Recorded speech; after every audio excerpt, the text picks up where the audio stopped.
Աստված մարդուն հողից ստեղծեց։ Այս ճշմարտությունը իմանում ենք միայն Սուրբ Գրքից։ Ուրիշ ոչ մի աղբյուրից չեք կարող այս մասին իմանալ։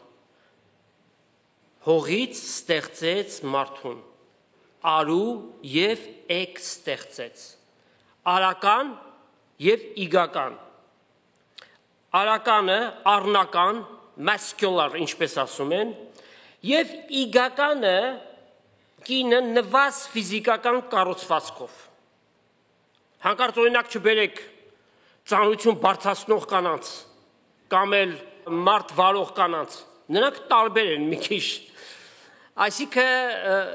իրենց ստեղծված իրավիճակից որոշակի շեղումներ ունեն, չենք ասում վատ է, իրենց համար դա շատ լավ է, բայց ընդհանրապես ենք խոսում։ Ֆիզիկական տկարություններ կնոջ համար համեմատած տղամարդու հետ, բայց մի շատ կարևոր առաքելության համար է ստեղծված կինը, որդեծնության համար, մայրանալու համար, սերունդ շարունակելու համար սա շատ կարևոր պաշտոն է, առաքինի պաշտոն, նոբլ, և Աստված ինքն է տվել այդ պաշտոնը կնոջը մայր դառնալու, մայր, mother անգլերենով, մայց ռուսերեն, պարսկերեն մադար, մադար, միտերա հունարեն և ընդհանրապես իսպանախոս լեզվի մեջ տարբեր երկրներում մադրի և նմանատիպ։ Ինչպես տեսնում ենք, բոլորն էլ կարծես թե նույն հիմք ունեն, հնչեղությունն է մի քիչ տարբեր, միակ բացառությունը կազմում է վրացերենը։ Չգիտեք ես բառերը ընտրելուց հարբած են եղել, ինչ են եղել։ Վրացիները հորը ասում են մամա, մորը ասում են դեդա։ Մայր հասկացողությունը առաքինություն է, կոչում է, առանձնաշնոր է, privilege է և շատ գնահատանքի արժանի է։ Իդեպ այս հստակեցումը անհրաժեշտ է, ամեն ծնող չէ, որ կոչվում է մայր։ Որտեղ ոմանք ծնում են երեխային, թողնում են հիվանդանոցում ու գնում են, այդ երեխան իրենց պետք չի, որտեղ իրենց զվարճալի կյանքին արգելք է։ Սա դեռ լավագույն վիճակ, եղել են դեպքեր, երբ որ իրենց նորածին երեխային աղբարկղի մեջ են գցել, կարող եք երևակայել, անգամ կենդանական աշխարհում նման բան չկա, կենդանին իր ձագին գուրգուրում է, հոգ է տանում, մայր հավը պատրաստ է կոբրա օծի դեմ պայքարելու, անգամ եթե խայթվի և իրեն կուլ տա, միայն թե իր ճուտերին ազատի։ Մարդկության պատմության առաջին մայրը հանդիսանում է ով? Եվան։ Եկեք կարդանք Ծննդոց 4 գլուխ և առաջի երկու համարները։ Եվ Ադամ գիտցավ իր Եվա կինը, և նա հղացավ, և Կայենը ծնավ, և ըսավ. մարդ ստացա տիրոջմեն,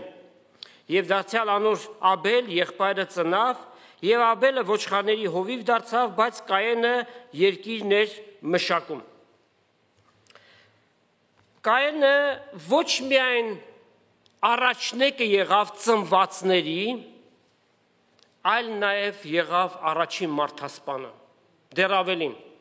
առաջի եղբայրասպանը, ինչ է, լավ չէին դաստիարակել։ Քանի որ Աստված նրանց մեղադրանք չի ներկայացնում իր խոսքի մեջ, մենք էլ բոլորովին հարմար չենք տեսնում այս հարցը շահարկելու կամ որևէ գնահատական տալու։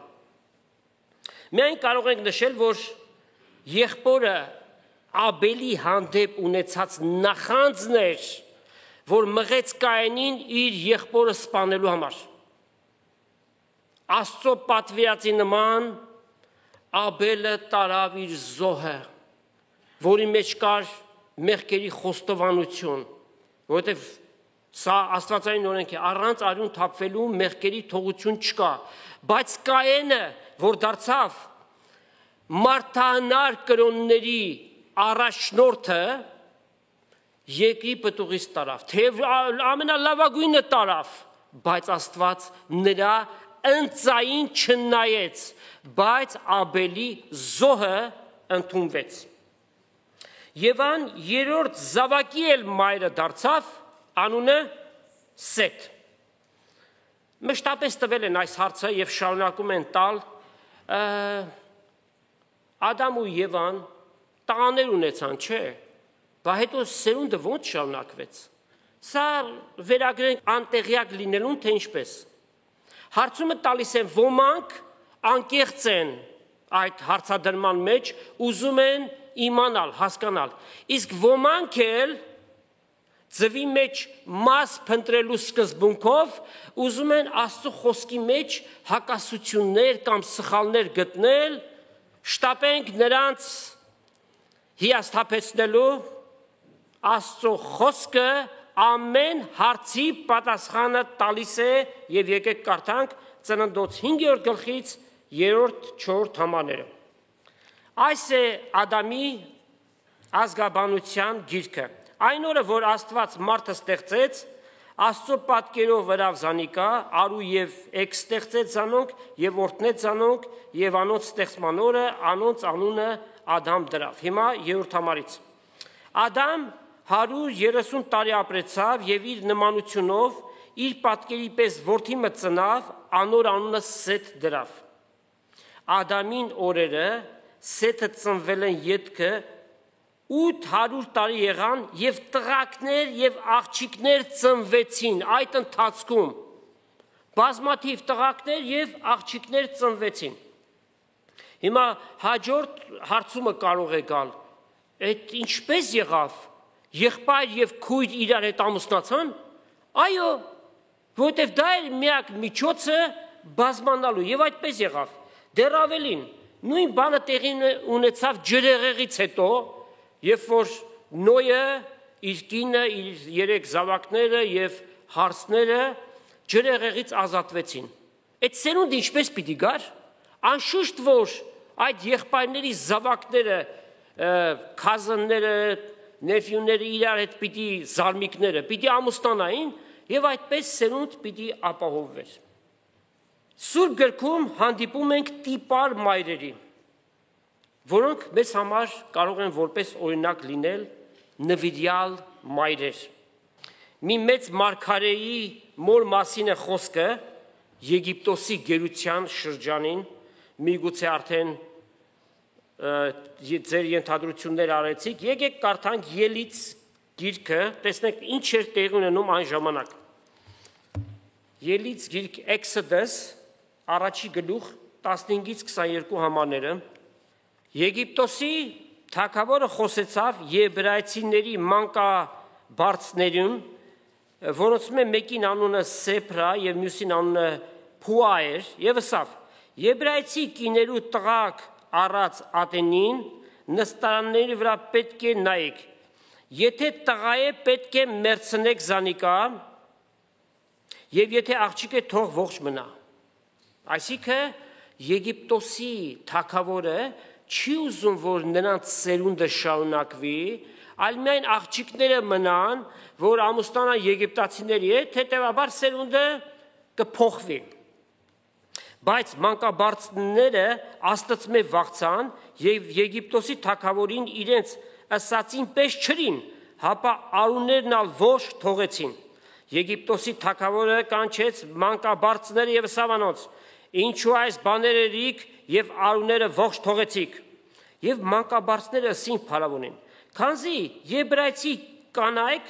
Եգիպտոսի կանանց պես չեն, վասնզի առույգ են մանկաբարձը անոնց չհասած կծնանին։ Մոմենտո մորը եւ ծնվեցին երեխաներ, չէ՞։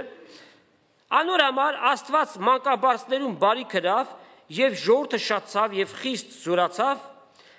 քանի որ մանկաբարձները Աստծմե վախցան, Աստված էլ անոնց տները շինեց այն ատեն փարավոն իր բոլոր ժողովրդին հրամայեց ասելով. ամեն ծնված տղա գետը նետեցեք եւ ամեն աղջիկ ողջ թողեցեք։ Միկին էլ տղա ծնեց եւ 3 ամիս պահեց։ Գրված է շատ գեղեցիկ էր այդ տղան։ Թագավորի հրաման եւ այս կնոջ արածը շատ մեծ ռիսկի հետ էր կապված։ Այսինքն եթե հայտնաբերվեր, ոչ միայն երեխային կսպանեն, իրեն կսպանեն, ընտանիքի անդամներին կսպանեն, բայց հանուն իր երեխայի սիրո այդ բանը արավ։ գաղտուկ պահեց այդ երեխային, պատկերացրեք, թագավորի կողմից սպասվում էր պատիժ, չէ՞, մահվան պատիժ, բայց երեխայի սերը շատ ավելի մեծ էր այդ մոր մեջ, քան թե որ իր անձը կարող էր կորցնել։ Եվ նաև Ելից 2-րդ գլխից կարդում ենք հետևյալը 3-րդ համարից. Ուրեմն երբ ալ չէր կարող պահել զանիկա, բրտուղեն տապանակ մահարավ, պապիրուսա գրված, հունարեն էլ այդպես, անոր համար և կուպրով և ձյութով ծեփեց և տղան մեջը դրավ ու գետի եզերքը եղավ շամբի մեջ ձգեց։ Տղուն քույրը, ով էր այդ քույրը, լավ չասեցի, քիչ հետո կիմանանք, հեռուն կանգնեցավ, որպեսզի տեսնե, թե ինչ պիտի պատահի անոր։ Երբ փարավոնի աղջիկը գետ իջավ լվացվելու, անոր աղախինները գետին եզերքը կպտտեին։ Երբ մեջտեղը տապանակը տեսավ, իր աղախինը ղրկեց, որ բերավ զանիկա, երբ բացավ, տղուն տեսավ, տղան կուլար, խղճած անոր վրա եւ սավ, ասիկա եբրայցիների տղակներից է։ Այն ատեն տղուն քույրը ճարպիկ էր, չէ՞։ Գնացել էր պտտվում էր, տեսնի իր եղբայրը ուր է գնում։ Ասավ փարավոնի աղջկան, երթայմ եւ քեզի եբրայցիներեն կատ տվող կին մտ կանչեմ, որ տղան սնուցանե քեզ համար։ Փարավոնի աղջիկը սավ անոր գնա։ Աղջիկը գնաց եւ իր մայրը կանչեց, փարավոնի աղջիկը սավ կնոջը։ Առ այս տղուն սնուցանե ինձ համար եւ ես քու վարձքդ կտամ։ Կին առավ տղան եւ սնուցանեց զանիկա, եւ տղան մեծացավ, փարավոնի աղջիկը բերավ զանիկա, որ իրեն որդի իրավ եւ անոր անունը Մովսես դրեց, որ ինչ է նշանակում ջրից համված։ Այսինքն ապահովեցրեց այդ զամբյուխը, այդ տապանակը իր կարողության սահմաններում, կուպրով, ձյութով, ամեն կողմից, որպեսզի մեջը ջուր չլցվի, որ երեխան այդ կերպով ազատագրվի եւ հանձնեց Աստծո խնամակալությանը, նեղոս գետներ սա, արագաոս մի գետ, որ տանում է եւ այդ երեխան ինչպես պիտի ողջ մնար։ Ով էր այդ երեխան։ Երկի վրա ապրած մարդկանցից ամենախոնարը, այդպես է վկայում Աստծո խոսքը։ Եվ նրա անունը Մովսես է, որ մեծ մարգարե դառավ։ Ինչ էր նրա մոր անունը։ Հոգաբետ, Ծննդոց 6-րդ գլուխ 20 համար։ Երբ առիթը ստեղծվեց երեխային կերակրելու, չի գրված, բայց կարող են երևակայել, ինչպես արտորալով եւ սրտատրոփ այդ մայրիկը գնաց, որ իր երեխային կերակրի։ Մովսեսի մոր ամենամեծ զորությունը ինչն էր։ Իր հավատքը, որքան որ հավատք ուներ, այդ չափ նաև վստահություն ուներ Աստծո վրա, trust, որովհետև հավատալը շատ լավ է, բայց Աստծուն չվստահելը պակասություն է։ Հավատալ եւ վստահել, որ Աստված ամենակալ Աստված է, ամենակարող է, եւ ամենուրեք է, եւ իր աչքից որևէ բան չի վրիպում։ Աստված ամեն ինչի վրա հսկողություն ունի։ Չվախեցավ թագավորի սահմանած պատժից, որ կարող են իրեն սպանել, իր ընտանիքի անդամներին սպանել, այլ անձնուրացեր։ Հավատում ենք եւ վստահաբար գիտենք, որ շատ ու շատ մայրեր պատրաստ են իրենց կյանքը տալու իրենց զավակների համար։ Հավատում ենք այդ բանին։ Եվ մյուս կողմից էլ ինչպիսի մեծ ծայրահեղություն կա մայրեր, որոնք մայր կոչվելու միգուցե արժանի էլ չեն։ Մասնավոր օրինակ եմ ասում, տղան հասուն մարդ, արդեն իր ընտանիք ունեցող եւ հանկարծ պարզում է, որ քաղցկեղով հիվանդ է։ Եվ մայրը 1 տարի շարունակ անգամ տղային չի հարցնում, ինչպես ես։ Ինչպես կարող է մոր սիրտը դիմանալ նման բանի։ Երբ որ իր զավակը այդպիսի մահացու հիվանդությամբ տառապում է եւ օրերը շատ մոտ են, որ այս աշխարհից պիտի գնա։ Ուրեմն Մովսեսի մայրը ամեն վտանգի գնաց, ամեն քայլ արեց իր զավակին ապահովեցնելու համար։ Եբրայեցիների 11-րդ գլխում հավատքի հերոսների շարքում նայել իր ուրույն տեղ ունի, եկեք կարդանք Եբրայեցիս 11:23-ը, հավատքով եւ ծնավ Մովսես, իր ծնողների ձեռքով 3 ամիս գաղտուկ պահվեցավ, վասնզի տղան գեղեցիկ տեսան եւ չվախցան թագավորի հրամանից։ Հավատքի հերոսների շարքում է գրված։ Այսօր մեր խոսված նյութի մեջ հայրերը բացակայում են։ Այնպես որ երբ որ միայն մայրերի մասին ենք խոսում, հայրերը թող չնեղանան, որտեղ հենց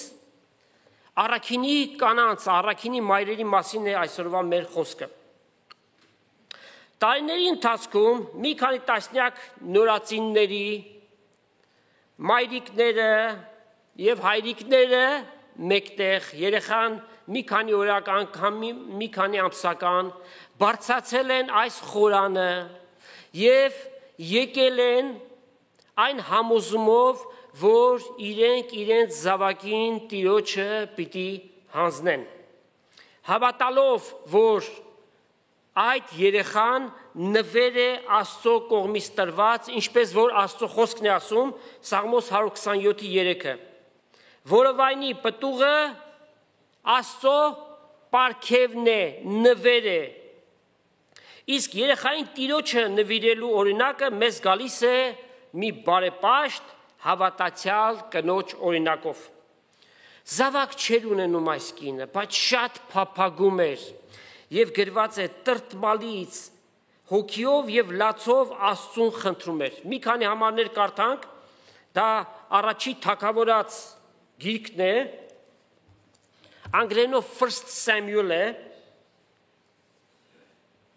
առաջի գլխի 10 համարից մինչև 28-ն է, մենք այդքան ժամանակ չունենք, միայն 4 համարներ կկարդանք, դուք կարող եք տանը կարդալ։ Ուրեմն այս կնոջ անունը Աննա էր։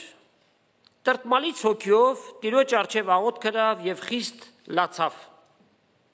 Ուխ տնելով ըսավ, ով Տեր զորության, եթե քու աղախինիդ նեղությանը նայիս եւ զիս հիշես եւ քու աղախինը չմոռանալով քու աղախինիդ արու զավակ մտաս, զանիկա Տիրոջը պիտի նվիրեմ իր կյանքի բոլոր օրերի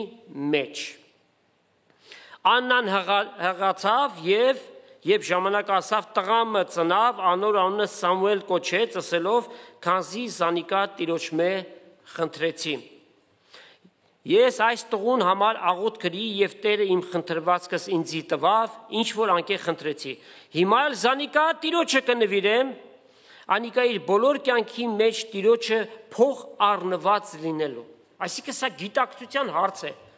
Աստված է ինձ տվել,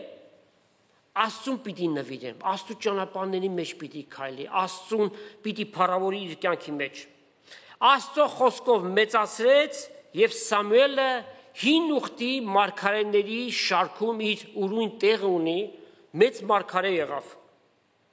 Ուրեմն ոչ միայն մայրական սեր, ոչ միայն գուրգուրանք, հոգատարություն, նաեւ Աստծո խոսքով կրթել։ Շատ կարևոր գիտակցություն է, որովայնի պտուղը Աստծո պարգևն է։ Այսինքն այդ երեխայի ստեղծիչը Աստված է, թեև երկու ծնողների սերմնաբջիջները իրար հետ միավորվում են եւ այնտեղ կյանք է առաջանում, բայց դրա մեջ կյանք դնողը Աստված է, բազմանալու կոդը Աստված է դրել։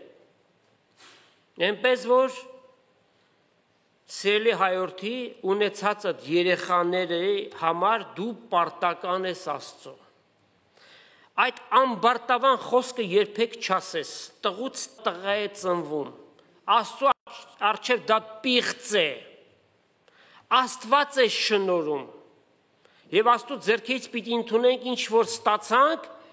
եւ մեր երախտագիտությունը պիտի Աստծուն հայտնենք, ով Տեր, դու տվեցիր այս կյանքը, այս երեխային դու պարգևեցիր։ Եվ Աստված ինչ է ակնկալում դրա փոխարենը։ Ինչ։ Գնալ 17 տարի Աստծո համար աշխատել։ Երբեք։ Բարի բաներ անել Աստծո համար։ Երբեք։ Մեկ բան հավատալ նրան, հավատալ եւ պաշտել, նրան քո կյանքիդ մեջ ունենալ որպես քո Տերդ եւ քո Փրկիչդ։ Եվ այդ Աստծո անունը ինչ է։ Հիսուս Քրիստոս է։ Նա որ քո մեղքերիդ համար անագմավան խաչը հանձարավ, իր կյանքը զոհեց, իր թանկագին արյունը թափեց, որպիսի երբ որ դու նրան խոստովանես քո մեղքերդ, քո մեղքերիդ քավություն եւ թողություն լինի Հիսուսի արյունով։ Իսկ ու սիրասուն զավակիդ համար Աստված այսպիսի պատվիրան է տալիս Առակաց 22:6. կրթե մանուկին իր սկսած ճանապարհի մեջ։ Բոլոր մայրերն էլ կարծում են, որ հակված են, որ իրենց զավակներին տեսնեն կրթված, քաղաքակիրթ, հետևաբար դպրոց են ուղարկում, քոլեջ, հետո համալսարան, ուրախանում են եւ ամեն կերպով աջակցում են այդ բաներին, որ նա որևէ պակասություն չունենա, հասարակության մեջ իր դիրքը ունենա։ Աստված ասում է այդ բնականon կյանքի ընթացքի հետ մեկտեղ կրթե մանուկին իր սկսած ճանապարհի մեջ Աստծո խոսքով, որպիսի երբ որ մեծանա այդ ճանապարհից չխոտորի, որպիսի երբեք գլխիդ չխփես, ծնկներիդ չխփես ասելով, որ ինչու այսպես եղավ, այս տղան ինչու շեղվեց եւ այս բաների մեջ եղավ, այդ բաները չնշենք։ Եփեսացից 6:4 ասում է. ձեր որդիներին մեծացրեք Տիրոջ վարժությունով եւ խրատով։ Այսինքն Աստծո վախը դրվի իրենց սրտերի մեջ, որովհետեւ իմաստության սկիզբը Տիրոջ երկյուղն է, Տիրոջ վախն է։ Այս խոսվածներին ճիշտ համապատասխանություն ունի Տիմոթեոսի օրինակը։ Եկեք կարդանք Տիմոթեոսի երկրորդ նամակից առաջի գլուխ 3-5 համարները։ Պողոս առաքյալն է գրում Տիմոթեոսին. շնորհակալ եմ Աստծո, որ կպաշտեմ իմ նախնիկներու նման մաքուր խճմտանքով, միշտ քեզ իմ աղոթքներից մեջ կհիշեմ գիշեր եւ ցերեկ։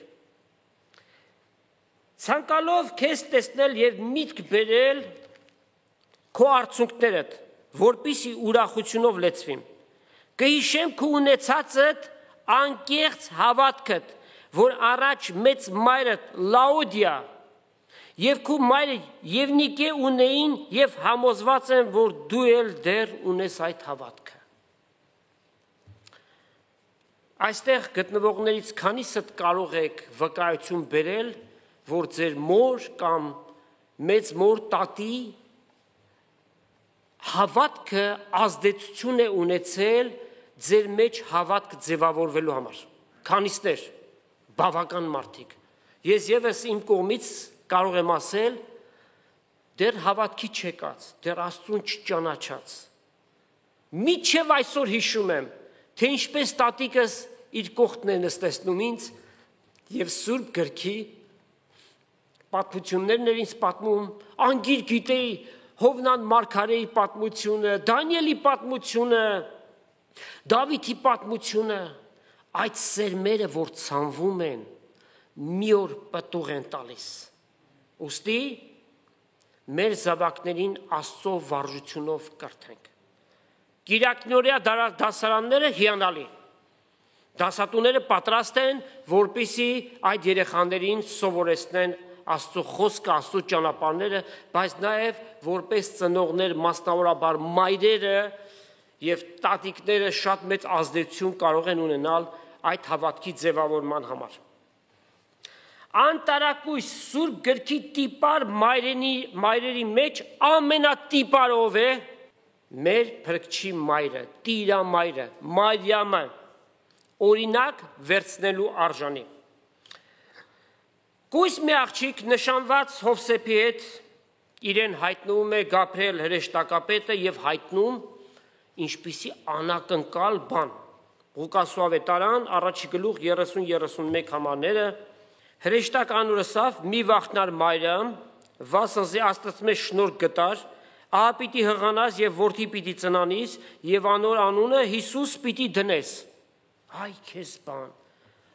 Հասկանալի զարմանք եւ տարակուսանք Մարիամի մոտ։ Ինչպես կարող է այդ բանը լինել։ 34-35 համարները։ Մարիամ ասավ հրեշտակապետին. ինչպես պիտի լա այդ բանը, որովհետև ես այլ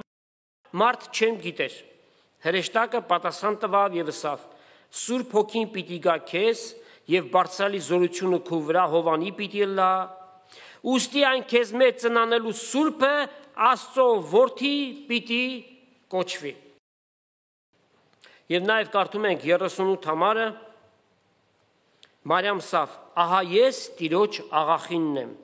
Քո ըսածիդ պես թող ըլլա ինձի, եւ հրեշտակը անոր կողից գնաց։ Գիտեք սա ինչ է նշանակում այս խոսքերի մեջ, ինչպիսի վտանգ կա Մարիամի անձի համար։ Այդ հասարակության մեջ, եթե մեկը օրինավոր ամուսնացած չէր, այսինքն շրջապատի մարդիկ այդ մասին չգիտեին, եւ հետո տեսնեին, որ հղիացած է, ուղղակի կքարկոծեին բազմության արչև, այսինքն իր կյանքին այդպիսի վտանգ էր սպառնում։ Բայց Մարիամ հոժար էր, քարկոծվելով մեռնի, միայն թե Աստծո ուզածի պես լինի։ Շատ հաճախ Մարիամի հավատքը համեմատվում է հավատքի հայր Աբրահամի հավատքի հետ եւ բավական խորհրդանշական է Աբրահամն էլ Աստծուց խոստում ուներ, որ ինքը հավատքի հայր պիտի լինի եւ Իսահակ որդին ծնվեց, խոստմունքի որդի եւ հանկարծ մի օր Աստված ասում է վերցրու այս որդուդ, գնա Մորիա լեռան վրա, նրան ողջակես պիտի անես, անգամ ցույց տվեց ինչ պիտի անի, այդ փայտերը պիտի շարվեր, վրան իր որդին պիտի բարկացվեր, նրան պիտի դանակով սպաներ, հետո ողջակես պիտի արվեր։ Կարող եք երևակայել։ Աստված ասում է դու հավատքի հայր պիտի կոչվես, այսինքն սերունդը քեզ մով պիտի գա, բայց մյուս կողմից ասում է այդ խոստումի որդուն տար եւ ողջակես արա։ Խոստումը եւ հրամանը իրար կարծես թե հակասում են։ Ասեց մի բան եւ տրամաբանորեն հակառակը ասես այս արա։ Բայց Աբրահամի հավատքը ինչպիսի հավատք, եկեք կարդանք հենց Եբրայեցիների 11-րդ գլխում հավատքի հերոսների շարքին 17-ից 19 համարներ։ Հավատքով Աբրահամ իր փորձված ատենը Իսահակը պատարակ մատուցանեց, թեև ինքը խոստում առած էր, բայց իր մեկ հատիկ որդին կմատուցաներ, որին համար ասված էր Իսահակով քեզ սերունդ պիտի տրվի։ Քանզի Աբրահամ կմտածեր բնագրային թարգմանությունը կհավատար, թե Աստված կարող է մեռելներից էլ Իսահակ հարուցանել, ուստի որպես նախատիպար ընդունեց զանիկա։ Այսինքն իր որդուն եթե ողջակես աներ, այդ մոխիրները պիտի մնար։ Աբրահամ հավատաց, որ Աստված այդ մոխիրներից նոր Իսահակ կարող է կանգնեցնել։ Պարագաները տարբեր են, տեսնում ենք հայր Աբրահամի եւ Տիրամոր, բայց հավատքը եւ վստահությունը, trust on God, երկուսի մոտ էլ զորավոր ձևով ներկայացվում է։ Հիմա վերադառնանք Տիրամորը, մեր փրկչի մայրը, մեզ համար շատ սիրելի։ Որքան շատ։ Շատ։ Սահման կա թե չէ։ Կա կարմիր գիծ, որ կարող ենք անցնել եւ անթույլատրելի է։ Այո։ Շատ սիրելի, հարգելի, բայց ոչ պաշտելի։ Եթե պաշտես Մարիամին, դառնում ես մարդապաշտ, կռապաշտ։ Անգամ Մարիամը չի կարող լինել միջնորդ եւ բարեխոս։ Միջնորդությունը եւ բարեխոսությունը մեղքերի թողության համար է։ Եվ կա մեկ միջնորդ եւ մեկ բարեխոս, նրա անունը Հիսուս Քրիստոս է։ Որպես ապացույց տեսնում ենք Մարիամ ինչ ասաց Ղուկասու 1:47 համարում. Իմ հոգիս ուրախացավ իմ փրկիչ Աստծովս։ Այսինքն Մարիամը հասկացավ, որ իրենից ծնվող այդ զավակը իր փրկիչն է, որտեղ ինքն էլ Ադամի սերունդ է եւ պետքություն ունի փրկչի։ Բայց մեր սերը Տիրամոր արչև միշտ պիտի լինի, այո, պատկերացրեք 9 ամիս իր որովայնի մեջ է կրել Հիսուսին։ Իր կաթով սնուցանել է, սիրել է, փայփայել է, հոգ է տարել, որտեղ ծնվեց այդ մանուկը, գոմի մեջ, պատկերացնում եք ինչպիսի պայմանների մեջ, եւ իր զավակի համար լավագույնն է արել, մեծացրել է, բա երբ որ Հերովդեսի հրամանը դուրս եկավ, միջև 2 տարեկան արու զավակներին սպանել եւ Աստծուց հրաման առնելով, ուր գնացին Եգիպտոս։ Հրեաստանից Եգիպտոս գնալը հեշտ բան չէր, ներկայի փոխադրամիջոցները չկային այն ժամանակ, ոտքով միգուցե շով, ինչպես են գնացել հասել, այդքան էլ ճանապարհ ետ պիտի գային, երբ որ իմացան, որ Հերովդեսը այլևս չկա, մեռած է։ Ուրեմն այսպիսի աներևակայելի դժվարություններ կրեցին, թեև իր նշանածը Հովսեփը իր հետ էլ, բայց անապատային շրջան են կտրել անցել։ Երեխայի կյանքը վտանգված էր, հետևաբար իրենք նաև իրենց կյանքն էին դրել սեղանին, միայն թե երեխայի կյանքը պահպանվի։ Որպես սեր եւ հարգանք բազմաթիվ երգեր են նվիրված Տիրամորը, որ շատ լավ է, բայց անպայմանորեն պիտի ասենք, կենտրոնում այդ երգերի պիտի լինի Տեր Հիսուսի փառքը, այլապես այդ երգերը ընդունելի չէ։ Դուք շատ եք լսել եք Սանտա Մարիա, տարբեր տեսակի երգեր, եթե դրանց բառերը նայեք, Մարիամի գովասանքն է, փառաբանությունն է, բայց ահա մի երգ կա, որ կոչվում է Mary, did you know? Մարիամ, դու գիտեիր։ Թարգմանեցի որոշ տողեր, բավական երկար։ Մարիամ, դու գիտեիր, որ քո մանուկը մի օր ջրի վրայից պիտի քայլի։ Հիսուսի աստվածությունը։ Մարիամ, դու գիտեիր, որ քո մանուկը մի օր մեր զավակներին պիտի փրկի։ Դու գիտեիր, որ քո մանուկը your baby եկա, որ ամեն բան նոր անի, եւ Հիսուս ասաց, ես ամեն բան նոր կանեմ։ Նոր կյանք, նոր ճանապարհ, նոր մտածողություն, նոր երկ, ամեն բան նոր։ Այն մանուկին, որ դու ծնեցիր, քեզ պիտի փրկի, դու գիտեիր։ Եվ ուրիշ շատ կա, դու գիտեիր, did you know, բայց եզրափակիչը հետևյալն է։ Գիտեիր, որ երբ որ համբուրում էիր քո մանուկին,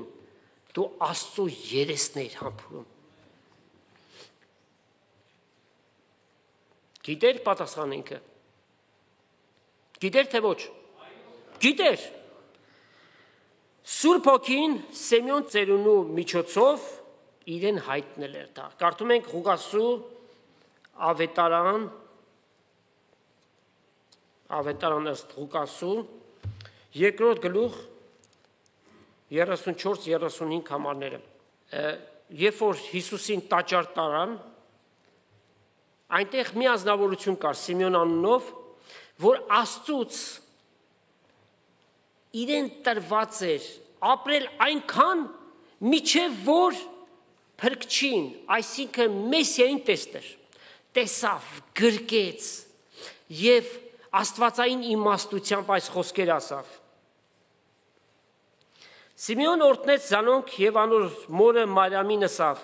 ահա այս մանուկը Իսրայելի մեջ շատ մարդկանց ընկնելու եւ ելնելու համար է։ Նրանք ովքեր որ պիտի գայթակղվեն Ով էր այս մարդը եկավ, ինչ-որ ձկնորսների հետ քայլում էր, պիտի գայթակղվեն, և շատեր գայթակղվեցին, և ելնելու համար, ովքեր այդ վիճակում անգամ, ծառայի կերպարանքով եկած,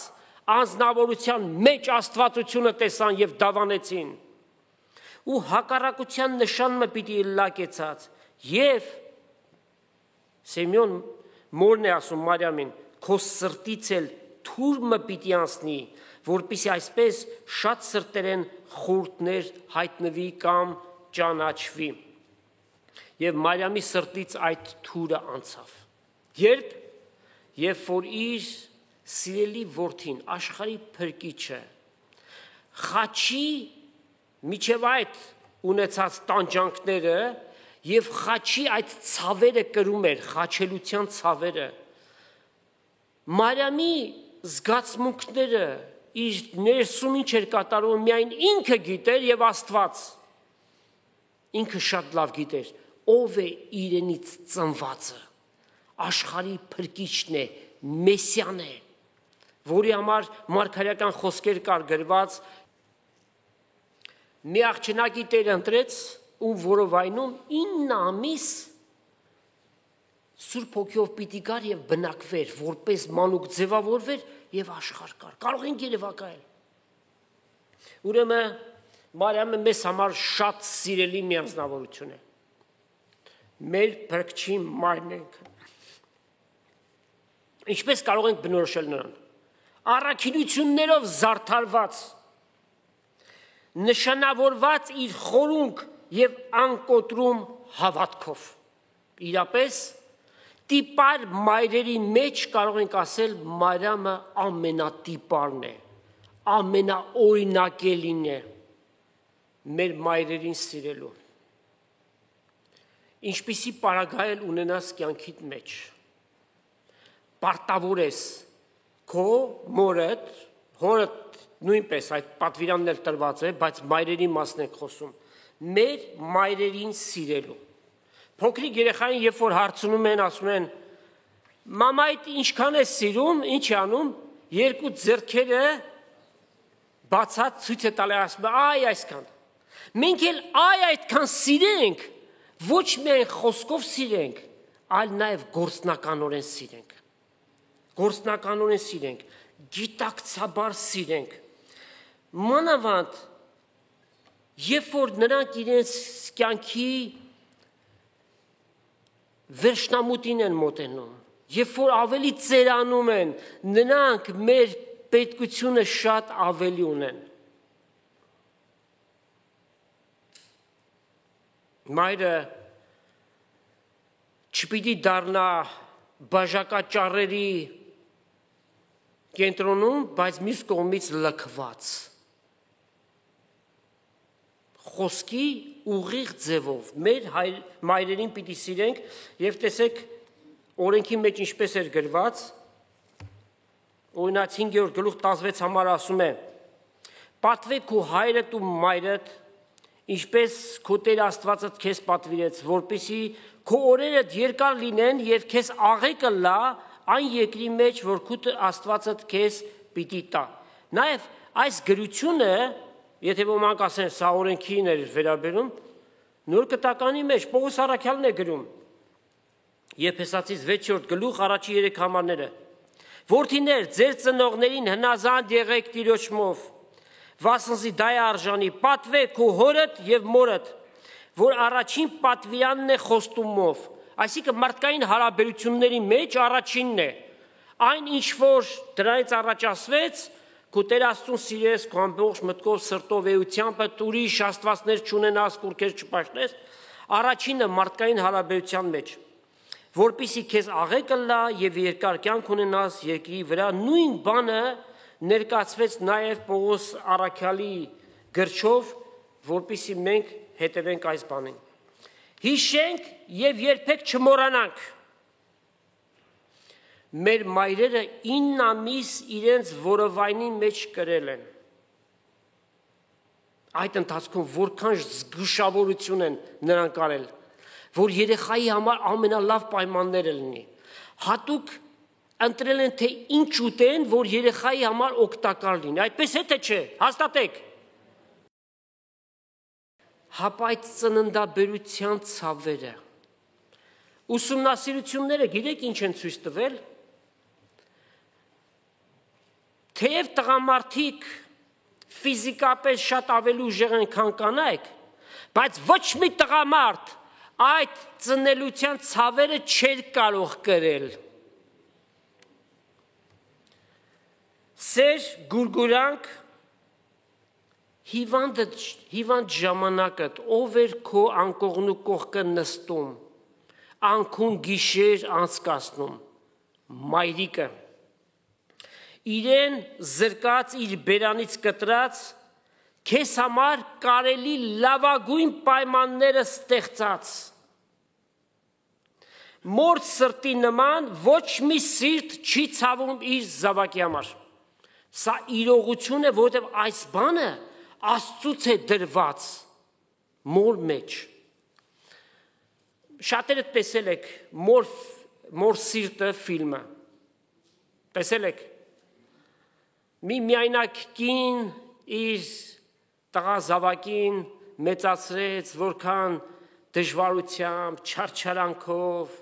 իր ազնական կյանքին ընդհանրապես չնայեց, միայնակ էր մնաց մինչև իր կյանքի վերջ, տղան ուսում ստացավ, գնաց ուրիշ քաղաք Ռուսաստանում, այնտեղ ամուսնացավ, հիմա ասում են ռուս կին ուզեց, դրա համար այդպես եղավ։ Բայց տղայի միջի իր մոր հանդեպ ունեցած սերը որն էր, ուր մնաց այդ սերը, գնաց եւ իր մայրիկին մոռացավ ընդհանրապես, եւ երբ որ առիթ եղավ մայրը գնալու իր տղայի ընտանիքին, այնտեղ միայն արհամարանք, վիրավորական խոսքեր լսեց եւ դառնացած ու կոտրված սրտով ետ դարձավ։ Սուրբ գրքի մեջ այսպիսի մի օրինակ կատարված, 3-րդ Թագավորաց գրքի մեջ է, 3-րդ գլուխ 16-ից 28 համարներն է, եթե կուզեք կարդացեք։ Երկու կին մի տան մեջ էին իրենք ապրում, այս երկուսն էլ հղի են եւ 3 օրվա տարբերությամբ երկուսն էլ ծննդաբերեցին։ Կանանցից մեկը գիշերը քնած ժամանակ երեխայի վրա էր պառկել եւ երեխան խեղդվել էր։ Երբ որ գիշերը արթնացավ, տեսավ երեխան խեղդված է, իր երեխան դրեց մյուս կնոջ մոտ, նրա երեխան վերցրեց։ Այն կինը, որ ում երեխան ողջ էր, առավոտյան երբ ելավ, տեսավ սա իր զավակը չի։ Եվ այդտեղ վիճաբանություն սկսեց նրանց մեջ,